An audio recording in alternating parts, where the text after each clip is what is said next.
my name is Diego and today I want to talk to you about split coil pickups. Essentially, when I hear split coil, I think of single coil pickups, and the first reference that I have on my head is my Fender Stratocaster. I have four guitars that have split coil pickups, and essentially I want to compare them with the Strat and also to see how they sound between them and what is the main difference between all of these guitars. Obviously I want to mention that they are not gonna sound the same because it's a different construction. I'm gonna be using only a clean channel because either they sound good or they don't, and see how they reference to this particular one. The first guitar that I'm gonna play is my Fender American Standard Stratocaster. Everything is stuck in this one. Guitar number 2 is gonna be my PRS S2 Standard 24. Everything is stuck in this one. These are made in the US, but I think the pickups are the same that come in the SE. I'm not absolutely sure about that, but guitar number 2, this is my Fender Telecaster Deluxe, made in Mexico. These pickups are Rio Grande Widerange pickups. These are not the originals. Everything else is stuck. This is my Les Paul Classic 2012 with Burstbuckers and split coils. And lastly, this is my 2011 Gibson Nighthawk Studio with Burstbuckers and the Fender scale 25.5. The signal chain that I'm going to be using is going to be the guitar straight to 11 rack using an AC type of amp and to Logic Pro.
Alright, so the conclusion is there's no conclusion as always.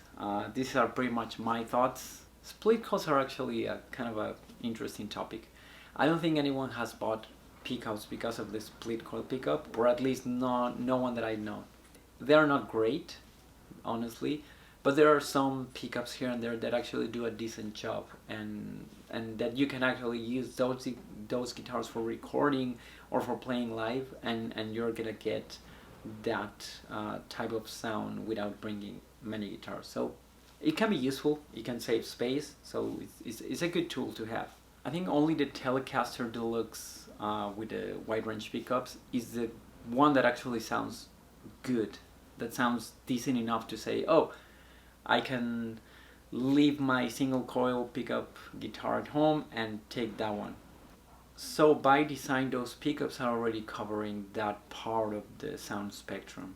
So they actually sound really good both in the normal setting and in the split coil version. PRS, I think, is the second that actually does kind of a decent job. They definitely don't sound like a Strat or a Tele, but they sound okay. I think it's a sound that you can actually use for recording. In the case of the Gibson, both of them have Burstbucker pickups, and the Nighthawk sounds really terrible.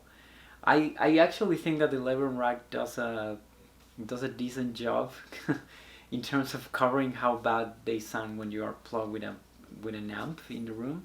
It's kind of a mix between a piezo and a single coil. Very twangy, but not in a good way.